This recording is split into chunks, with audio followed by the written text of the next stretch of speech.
Assalamualaikum warahmatullahi wabarakatuh. Kembali lagi bersama kami kelompok 1 yang beranggotakan saya sendiri, Dwiki Juliansyah. Lalu ada teman saya Cahlina, ada Dewi Rahmawati, ada Erlan Hardi Muharram, ada Hilda Oktaviani, dan Adi Firman. Dalam video kali ini, kami akan mereview sebuah jurnal yang berjudul Studi Komparatif Kematangan Karir pada Mahasiswa Rumpun Sains dan Teknologi Saintek dan Sosial Humanoria Soshum. Sebelum memulai review, puji syukur kami panjatkan kehadirat Tuhan Yang Maha Esa, karena atas rahmat dan hidayahnya kami dapat menyelesaikan tugas ini. Walau mungkin masih ada kekurangan dalam mempresentasikan hasil review sebuah artikel penelitian kuantitatif menggunakan metode komparatif. Tidak lupa kami mengucapkan terima kasih kepada pembimbing mata kuliah metode penelitian kuantitatif, Bapak Isar Bolarangka MPD Kons, atas bimbingannya. Oleh karena itu, kami mengharap segala kritik dan saran yang membangun yang dapat menjadikan tugas ini menjadi lebih baik lagi.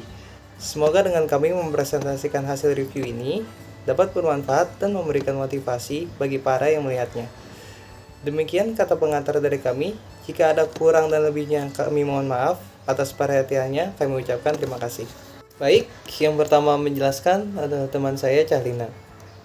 A. Topik atau judul penelitian: Studi Komparatif Kematangan Karir pada Mahasiswa Rumpun Sains dan Teknologi atau Saintek dan Sosial Humaniora atau Soshum.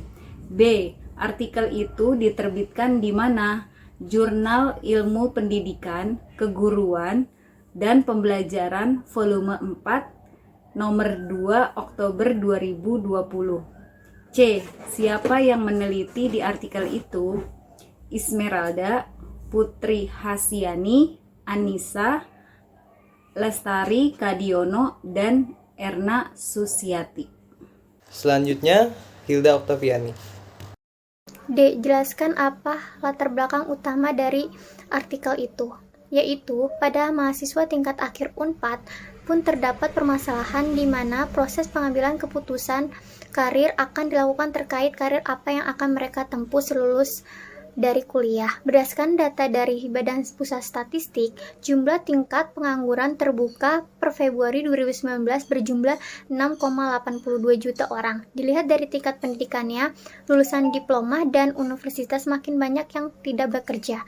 Penyebab dari banyaknya lulusan diploma dan S1 yang menganggur adalah keterampilan yang tidak sesuai dengan kebutuhan. Hal ini tentu saja memberikan gambaran bahwa proses kematangan karir adalah hal yang krusial pada mahasiswa. E. Jelaskan sisi yang menarik dari signifikan dari penelitian itu. Sisi yang menarik dari artikel tersebut ialah 4 dimensi lainnya, yaitu exploration, knowledge of preferred, occupation, destination, making, and world of work. Information: tidak terdapat perbedaan pada kelompok mahasiswa tingkat akhir rumpun Saintek dan Soshum. Berikutnya, Erlan Hardi Muharram. Dari pengembangan dari jurnal penelitian sebelumnya, yaitu 1. Natalia 2006 studi mengenai kematangan karir pada mahasiswa Fakultas Psikologi dan Fakultas Hukum Universitas Pajajaran. Yang kedua, Dania 2017 Desember 10 alasan dibalik perbedaan karakter orang Saintek dan Soshum. Great Raven from. Terima kasih. G. Apa saja masalah yang ingin dijawab penelitian atau penulis artikel itu? Masalah adalah apakah terhadap perbedaan kematangan karir pada mahasiswa Saintek dan Soshum, karena perbedaan tes seleksinya adalah mata pelajaran yang diujikan untuk rumpun Saintek meliputi biologi, fisika, dan matematika, IPA, sedangkan untuk rumpun Sohum meliputi ekonomi, geografi, dan sejarah dan sosiologi. Terima kasih. Berikutnya akan dijelaskan oleh teman saya Adi Firman. Baik, selanjutnya H. Jelaskan metode yang dipakai dan kenapa metode itu yang mereka pilih.